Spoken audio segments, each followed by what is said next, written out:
మనసంతా నువ్వని చెప్పడం తెలుసు ప్రేమనే మత్తులు ఎన్నాళ్ళైనా నేనుండిపోగలను చూస్తూ నీ కళ్ళలో నేనెవరన్నది నీ మరిచిపోగలను చూస్తూ నీ కళ్ళలో. ఆ టైంలో అసలు ఒక రెవల్యూషన్. ఆర్పి, కులశేఖర్, ఉషా కాంబినేషన్.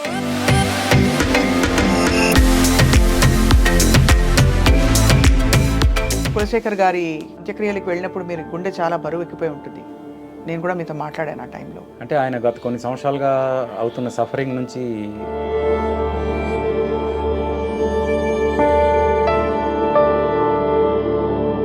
యాభై మూడేళ్లకు వెళ్ళిపోవడం అంటే అది అర్ధాంతరంగా వెళ్ళిపోయారని. 15 years బ్యాక్ ఎప్పుడైతే కోమాలోకి వెళ్ళాడో అప్పుడే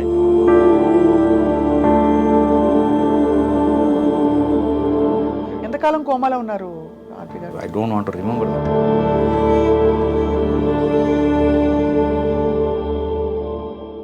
అందరికీ నమస్కారం. గేయ రచయిత, కవి అని చెప్పుకునే కులశేఖర్ గారు భౌతికంగా మన మధ్య లేరు. ఆయన వెళ్ళిపోయిన సంఘటన నిజంగా చాలామందిని కలిసివేసేసింది. కొంతకాలం పాటు అనారోగ్యంతో బాధపడుతూ ఒక్కసారిగా ఆయన ప్రపంచాన్ని వదిలి వెళ్ళిపోయారు. అయితే ఇలాంటి వాళ్ళు వెళ్ళిపోయినప్పుడు ముఖ్యంగా ప్రపంచానికి ఏదో ఒకటి అందించి వెళ్ళిన వారు వారి జ్ఞాపకాల ద్వారా మనలో ఎప్పటికీ సజీవంగా ఉంటారు. వారితో కలిసి సన్నిహితంగా ప్రయాణించిన సంగీత దర్శకులు ఆర్పి పట్నాయక్ గారితో మాట్లాడబోతున్నాం.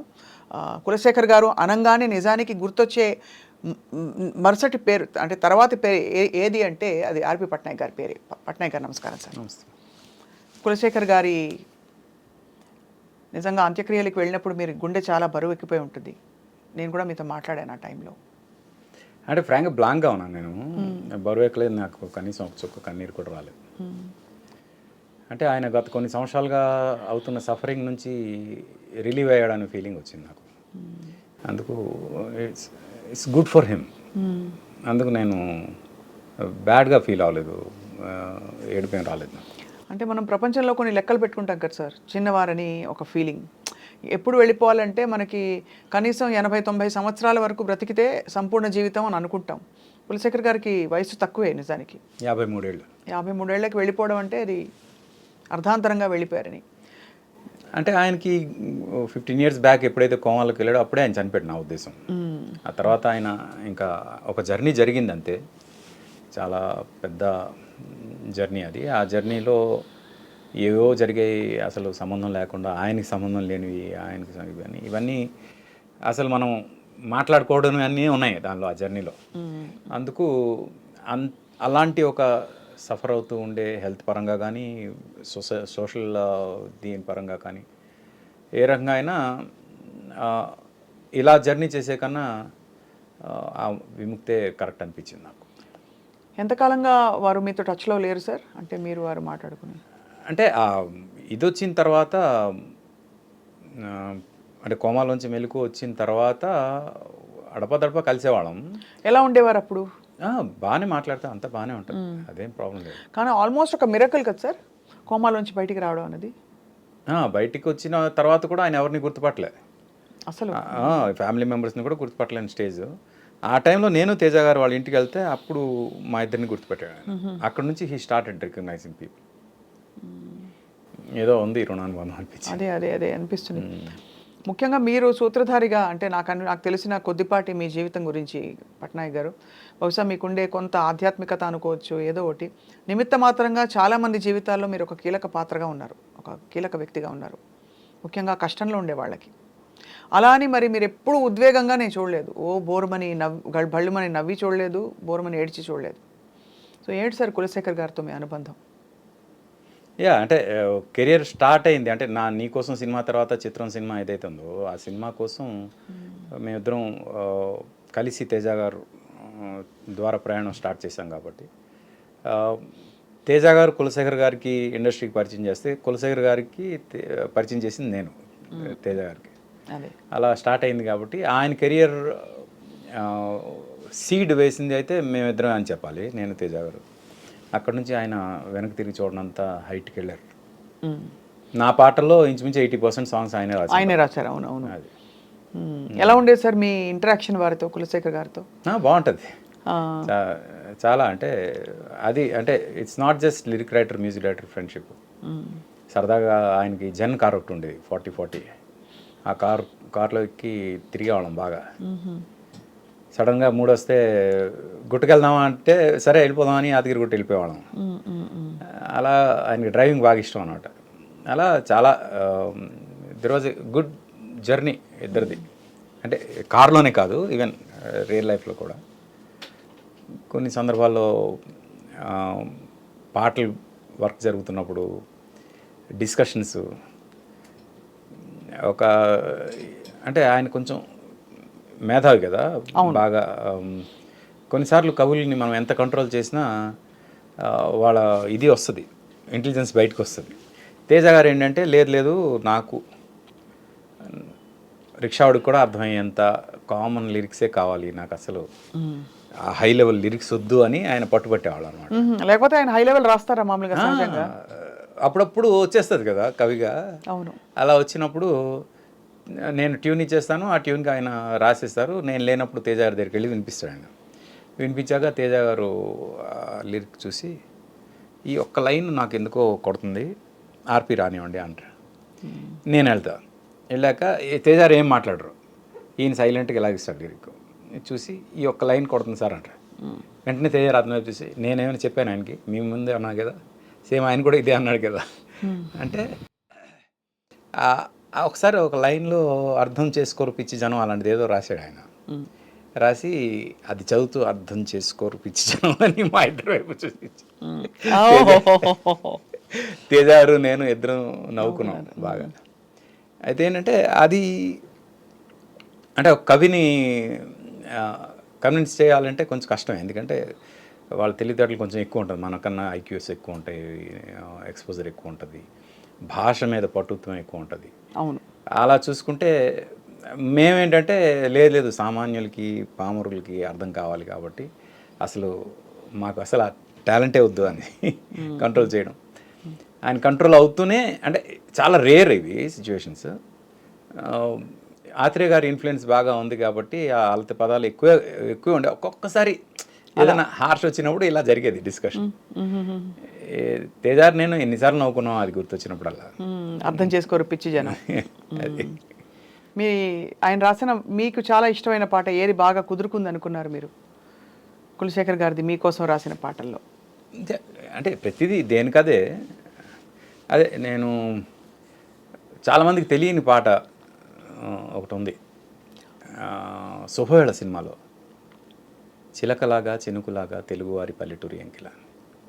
అసలు ఒక అమ్మాయిని ఎంత బాగా వర్ణించాడో అనిపించింది. అది అది ఆడియో కూడా ఇప్పుడు ఎక్కడ దొరకట్లేదు, దొరికితే బాగుంది అనిపిస్తుంది. ఉషా పాడింది.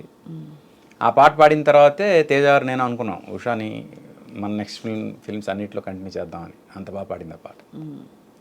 మీకు గుర్తుందా?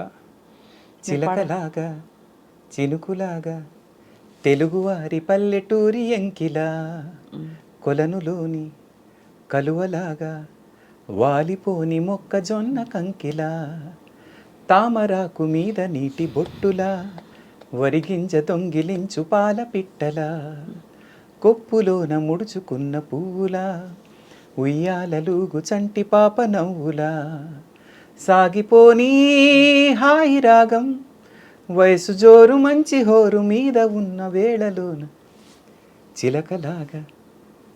వయసు హోరు మంచి జోరు మీద ఉన్న వేళలోన. అసలు ఇది అంతా అమ్మాయిని ఈ రకంగా వర్ణించడం అనేది నాకు బాగా అనిపించింది. అది సాహిత్యం మాత్రం ఎక్స్ట్రాడినరీ సాహిత్యం. అది ఆ సినిమా హిట్ అయ్యంటే ఆ పాట ఎక్కడో ఉన్నాం, ప్రతి అమ్మాయి పాడుకునే పాట ఇది. ట్యూన్ కూడా చాలా మంచి క్యాచీ. అంతే అలా అలా చేత అలా అవుతుంది. మీరు ఎలా ఉండేది ఆర్పి గారు? ఆయన లిరిక్ రాసిన తర్వాత ట్యూన్లు కుదిరేవా, ట్యూన్లకి ఆయన రాసేవారా? రెండు ఉండేవి. డిపెండ్స్ ఆన్ ది సిచ్యువేషన్ అనమాట. సిచ్యువేషన్ బట్టి ఇది ముందు లిరిక్ రాద్దాం తర్వాత ఇది రాద్దాం అని. పోతే ఒక ఇన్సిడెంట్ చెప్తాను. తేజ గారు ఒక సిచ్యువేషన్ చెప్పారు. ఆ సిచ్యువేషన్కి మీరు ట్యూన్ చేయండి, మీరు ట్యూన్ చేసాక ఆయన లిరిక్ రాస్తారు, మీరు లిరిక్ రాయండి, మీరు లిరిక్ రాసాక ఆయన ట్యూన్ చేస్తారండి. అదేంటంటే నువ్వు నేను సినిమాలో హీరో హీరోయిన్ పార్టీలో కలిసేసి సాంగ్ అది. అయితే నేను నా గుండెలో నువ్వు ఉండిపోవా ఆ ట్యూన్ ఇచ్చాను. నా గుండెలో నువ్వు ఉండిపోవా, నా కళ్ళలో దాగుండిపోవా, అది అది నేను ఇచ్చాను ఆ ట్యూను. తర్వాత కులశేఖర్ గారు ఆయన లిరిక్ రాశారు, ఆ లిరిక్ నేను ట్యూన్ చేశా. గున్నమావి కొమ్మ మీద గారాల గోరింకా, ఇలాగా ఆయన దానికి అది ట్యూన్ చేశా. 2 రికార్డ్ చేసాం. చేసిన తర్వాత మొత్తం టీం అంతా నా గుండెలో నువ్వు ఉండిపోకి ఓటేశారు. ఓటేస్తే నా గుండెలో నువ్వు ఉండిపో సినిమాలో పెట్టాం. ఆడియోలో గున్నమావి కొమ్మ మీద పెట్టాం, ఎందుకంటే అది రికార్డ్ చేసాం కాబట్టి. కానీ ఆ పాట వేస్ట్ అయిపోయింది అనే ఫీలింగ్ వచ్చింది. అయ్యో. అప్పుడు జయంలోని ఎవరు ఏమన్నా మారదు ఈ ప్రేమ అని లిరిక్ మార్చి అదే ట్యూన్ని మళ్ళీ వాడాం. ఎవ్వరు ఏమన్నా మారదు ఈ ప్రేమ, అది సేమ్ అదే. గున్నమావి కొమ్మ మీద గారాల గోరింకా, అది అంటే ట్యూన్కి మ్యూజిక్ చేయడం, మ్యూజిక్కి ట్యూన్ చేయడం, ఈ రెండు జరిగేవి. అదే ఆ టైంలో అసలు ఒక రెవల్యూషన్. ఆర్పి, కులశేఖర్, ఉషా కాంబినేషన్ చాలా చాలా సూపర్ హిట్ సాంగ్స్ ఇచ్చారు ఆర్పి గారు. సంతోషంలో ఎలా జరిగింది? సంతోషంలో కూడా కులశేఖర్ గారు కొన్ని రాశారు. ముఖ్యంగా దశరథ్ డైరెక్టర్ కాబట్టి మేమంతా ఒకే దగ్గర ట్రావెల్ అయిన వాళ్ళం కాబట్టి, కులశేఖర్ శాస్త్రి గారి దగ్గర అసిస్టెంట్గా ఉన్నప్పుడు, త్రివిక్రమ్, నేను, సునీల్ రూమ్మేట్స్గా ఉన్నప్పుడు మమ్మల్ని వచ్చి రెగ్యులర్గా కలిసేవాడు. సేమ్ ప్లేస్లో ఉండేవాళ్ళం అక్కడ హిందీనార్ కాలనీలో. అక్కడే దశరథ్, గోపి వీళ్ళు కూడా ఉండేవాడు. అలాగా ఫ్రెండ్స్, ఇండస్ట్రీ రాకముందు నుంచి ఫ్రెండ్స్ కాబట్టి సినిమా స్టార్ట్ అయ్యే టైంకి దశరథ్ సినిమా చేస్తానంటే ఆటోమేటిక్గా కులశేఖర్ రాయాలి లిరిక్. అది కామన్. అది అలా. ఏ పాట రాశారు అందులో? అది దేవుడే దిగి వచ్చిన, దేవుడే దిగి వచ్చిన, అది. తర్వాత నే తొలిసారిగా మాత్రం ఆయన శాస్త్రి గారు రాశారు. అదే అందుకనే ఒక గురుతుల్యులైన శాస్త్రి గారి చేత రాయించుకోవడం. అఫ్ కోర్స్ అంత బాగాను రాసే కులశేఖర్ గారు శాస్త్రి గారిని కూడా తలుచుకునే రోజు 30వ తేదీ. సేమ్ యాక్చువల్లీ తిథి ప్రకారం ఇద్దరు సేమ్ తిథిన చనిపోయారు.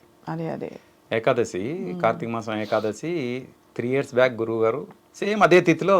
అవును. ఈయన ఎంత విచిత్రమైన ఒక, ఆ రోజు చనిపోతే మోక్షం అంటారు మన హిందూయిజం ప్రకారం. ఆ రోజు చనిపోతే, ఆ రోజు అంటే ఏకాదశి మరణం, ద్వాదశి దహనం అంటారు. అలా జరిగితే చాలా పుణ్యం అంట. ఆ 2 జరిగాయి ఆయనకి. సో ఎలా అనిపించింది వాళ్ళిద్దరితో? ఒక గురుతుల్యులు, ఒకరేమో మీ స్నేహితులు, వారు కూడా చాలా ఏమి తీసిపోయే. బ్రీఫింగ్ ఇచ్చేటప్పుడు ఆర్పి గారు మీరు ఇతర గేయ రచయితలతో రాయించుకుని ఉంటారు.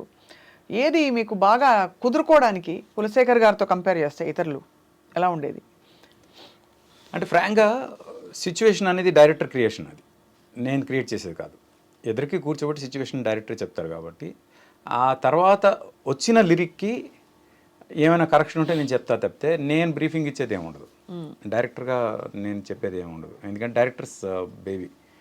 మ్యూజిక్ డైరెక్టర్గా నాకు ఈ సౌండింగ్ కరెక్ట్, ఇంకా ఇలాంటి సౌండింగ్ వస్తే ఇంకా బాగుంటుంది అనే ఇది తప్పితే నా ఇన్వాల్వ్మెంట్ తక్కువే ఉంటుంది.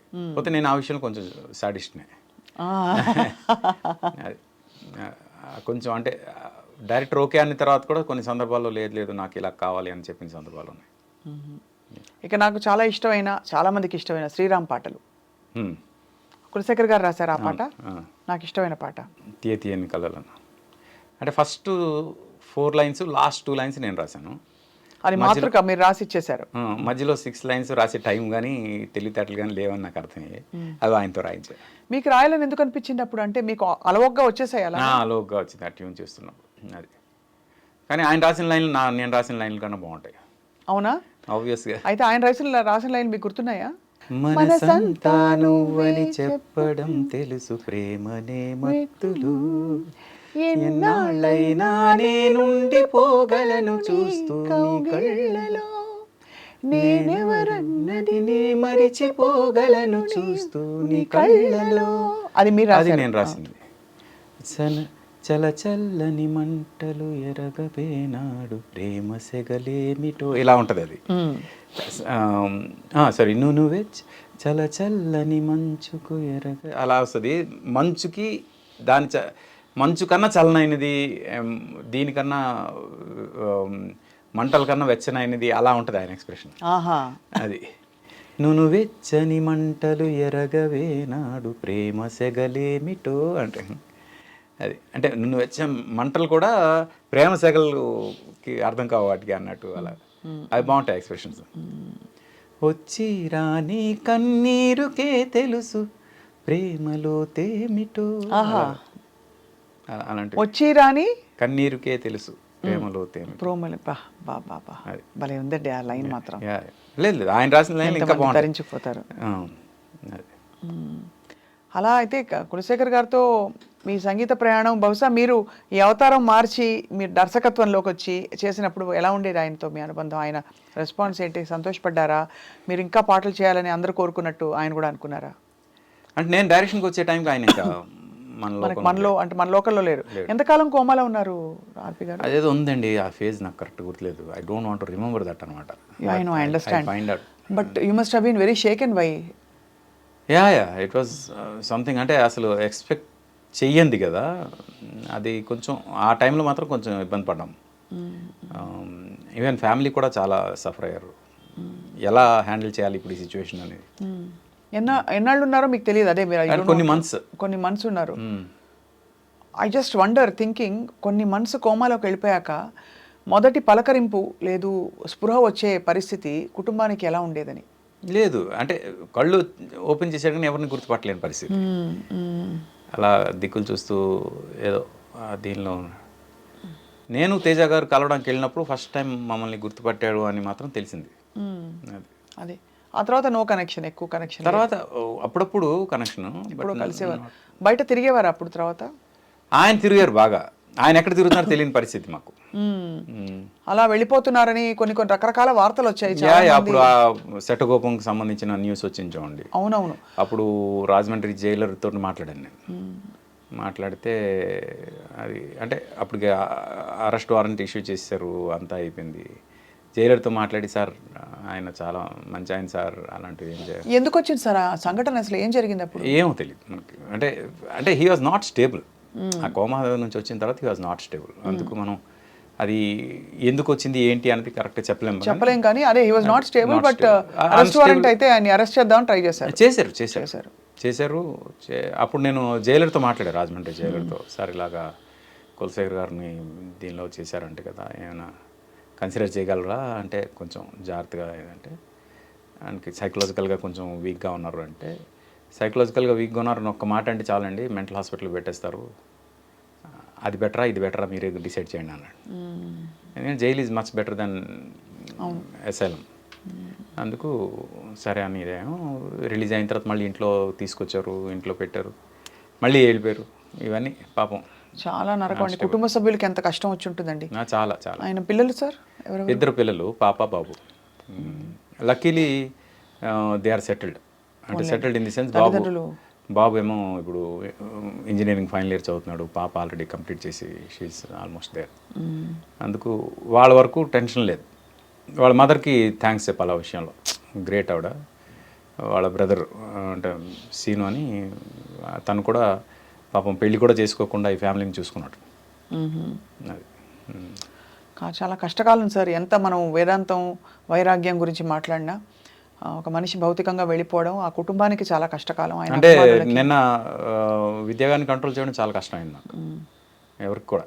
ఎందుకంటే she knew that he's there, లేరు అని తెలియగానే she could not take it. భగవంతుడు ఆయన ఆత్మకి నిజంగా శాంతి కలిగించి ఆ కుటుంబానికి కొండంత అండయి ఉండాలని కోరుకుందాం సార్. ఆర్పి గారు, కళ్ళ ముందు ఈ లాస్ట్ 8 సంవత్సరాలలో కొంత సహజంగా ఇలా జరగడం, అంటే సహజంగా అంటే ఇలా అనారోగ్య కారణాలు, కొంత కోవిడ్ టైంలో, కొంత ఇతరత్ర. శాస్త్రి గారు వెళ్ళిపోయారు, భౌతికంగా లేరు. బాలు గారు వెళ్ళిపోయారు. కవులు, కళాకారులు చాలామంది అలా వెళ్ళిపోతూ ఉంటే, వెన్నెలకంటి గారు సో జాస్ట్ గుండె జారిపోతూ ఉంటుంది. సో ఏమో నేను ఇప్పుడు ఒక రాయిలాగా అయిపోయాను. ట్రైన్ వెళ్తుంది, ఎవరు టైం వస్తే వాళ్ళు దిగిపోతున్నారని, అయిపోతున్నారనే ఒక ఫీలింగ్ వాళ్ళ అంతే. స్టేషన్ మన టైం వచ్చినప్పుడు మనం దిగిపోతాం అంతే. మీరు భగవద్గీత చేశారు కాబట్టి కొద్దో గొప్ప కొంత తాత్విక ధైర్యం అయినా వచ్చి ఉంటుంది మీకు బహుశా. యా కొంచెం అంటే ఆలోచన ఇది అంటే దేనికి దెర్ ఇస్ నో డెత్ అవును, యాజ్ సచ్, బాడీ పోతుంది అంతే, ఆత్మ ఎలాగో ఉంటుంది. బట్ ఈ కష్టకర సమయంలో మాతో మీ అనుభవాల్ని పంచుకున్నందుకు కులశేఖర్ గారి జీవితాన్ని గురించి ధన్యవాదాలు ఆర్పి పట్నాయక్ గారు. Thank you very much.